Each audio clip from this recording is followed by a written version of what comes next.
Speaking of fighters and promoters that can sometimes be arduous, Teofimo Lopez, I feel like we don't exactly know if he's a free agent. He might, or maybe you know. I don't think he is. I mean, look, he always sort of has a go at me. Yeah, Teofimo Lopez is, for me, what a great fight. Like, boxing needs people like Teofimo Lopez. Yes. One of the problems with boxing is fighters have no idea of the commercial revenue or the revenue full stop in a fight, right? I've got it, at the moment where I'm negotiating fights, and I'm like, say I'm offering someone 2 million. They're telling me they should be getting 10, right? And it's like, no, let me walk you through the budget for this fight. Right. It's not made up. It's factual. Mathematics. It's pure maths. And it's like, well, I don't care. I should be getting 10. But on what basis? Well, it's just that's the number I think. How can you expect a fight to get made or the sport to move forward when people they don't know what they're talking about?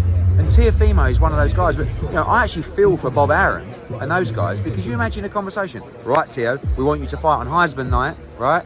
Standard defence against someone. 1.5 did sound a little low for Ryan. No, I don't believe that was. That's ridiculous. Right. But I don't even know if that's I doubt it was, because I don't think an offer like that would be made. But anyway, Aaron probably says to Teofimo, let's fight on December 9th.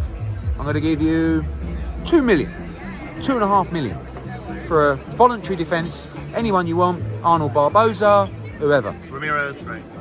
Oh no, 2.5 million. You joking? I want 10. On what basis? You can't sell out the theatre at the Garden, right? It's non-pay-per-view on ESPN. All the numbers are mathematical and factual. Unless the promotional company wants to lose several $1 million from doing the fight, it cannot happen. And it's all very well saying, I'm worth this. On what basis? Let the fighters own the show. Let them own the financials of the show. You will see very quickly, right, what you are worth. And I think Teofimo is amazing. I think he's a great fighter. I think he's a tremendous personality. I think he's brilliant for boxing. But you're going to frustrate your career. You're going to have zero activity. He could have fought twice, really, since the Josh Taylor fight, if it's the right money. It's like Deontay Wilder. Now, sometimes they walk into, like Wilder walked into, a Saudi fight. But he's also been out of the ring for well over a year. He could have boxed twice during that period. But he doesn't want to fight for $3 or $4, $5 million.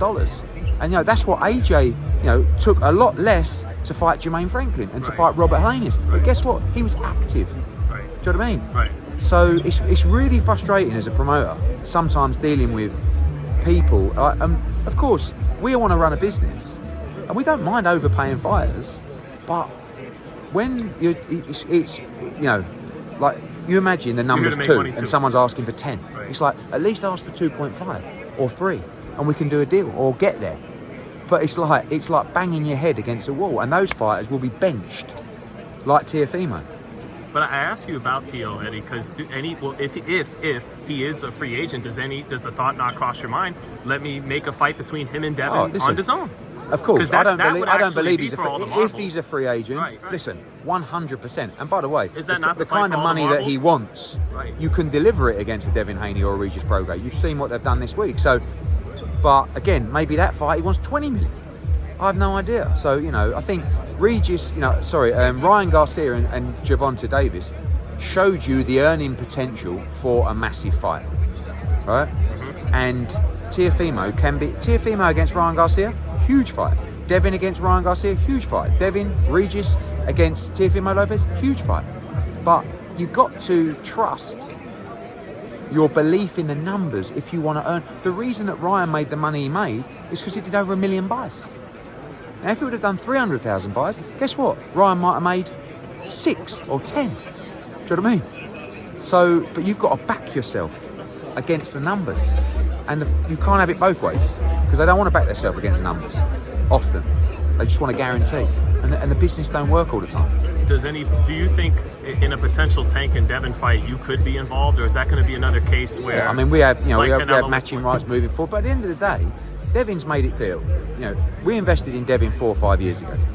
We had a dream that he would become undisputed lightweight world champion. He won the world title, and we got to a point where we got frozen out because DeBella and Bob Arum said, the only way you can make this fight is if you sign with DeBella or ESPN or whatever. Right. Devin came to me and said, I don't want to do it because I don't want to leave you. He showed unbelievable loyalty, and in the end I said to him, and I said, don't be stupid, take the fight. He said, I promise you after these 3 fights I'll be back. I thought at the time, yeah, righto. Right. And we're back.